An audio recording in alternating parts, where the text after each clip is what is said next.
Министерство труда России внесло в Государственную Думу проект закона, который накладывает запрет на подарки для учителей и врачей. Работникам этих сфер хотят запретить принимать любые подарки за использование должностных обязанностей, кроме цветов и канцелярских принадлежностей. Почему же педагоги и доктора оказались под пристальным прицелом правительства? Мы будем просто нещадно бороться с лицами, живущих на, допустим, нетрудовые доходы. Помолчи, папочка. Испугались. Даже по самым оптимистичным неофициальным данным, средняя зарплата врачей и учителей в России составляет чуть более 20 тысяч рублей в месяц. Деньги совсем небольшие, поэтому у меня есть несколько версий причин случившегося. Во-первых, возможно, Кабинет министров с нового года планирует начать поднимать зарплату учителям и врачам более высокими темпами, чем в прошлые годы, как это предполагается сделать с пенсиями. Подобрать хорошо зарабатывающему человеку подарок непросто. Вероятно, правительство заботится о том, чтобы народ на этих подарках не разорился. Да ему что-то подарить. Недорогое, но эффектное что-нибудь. $500.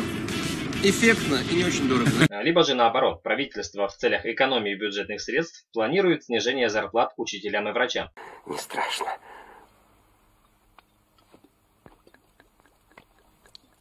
В этом случае общество может столкнуться с массовым вымогательством взяток со стороны бюджетников. Чтобы оградить людей от врачебно-учительского произвола, власти предлагают установить этот барьер. Знаете, как трудно жить на одну зарплату. И методички надо самой покупать, и жених мне изменил со своей сестрой. Как репетитор я гарантирую вам, что она получит 5 точно. Лучше будет наликом.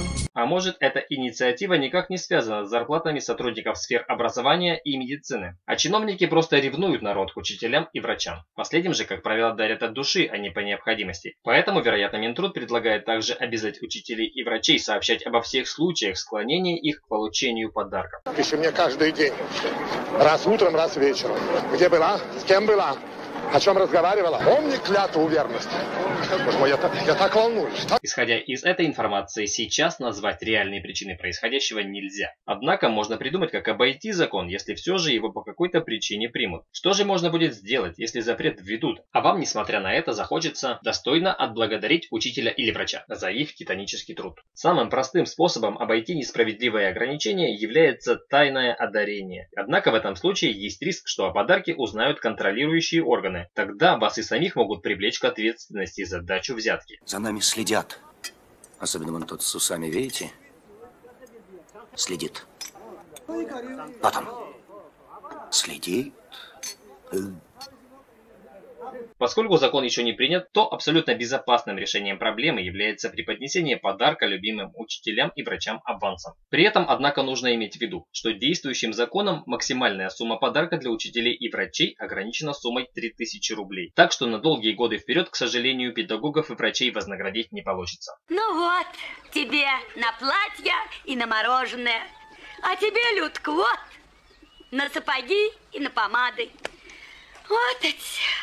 Будем теперь голодом сидеть.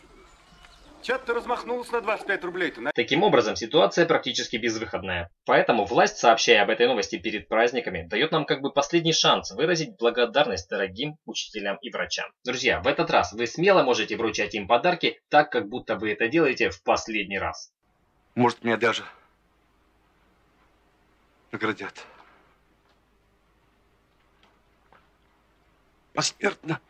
А если серьезно, то хотя рецепта, что делать в случае введения запрета дарить учителям и врачам подарки, пока нет, то расстраиваться все же не нужно. Русской душе свойственен высокий полет и щедрость. Поэтому, какой бы закон ни приняли, народная тропа благодарных, делающим благие дела учителям и врачам, точно не зарастет. Подписывайтесь на канал «Обо всем с юмором», чтобы быть в курсе самых важных новостей в сфере образования и медицины, и не только, с долей авторского юмора. Друзья, всех поздравляю с наступающими праздниками. Пусть у вас будет все, что пожелаете, и за это вам ничего не будет. Спасибо за внимание. Пока!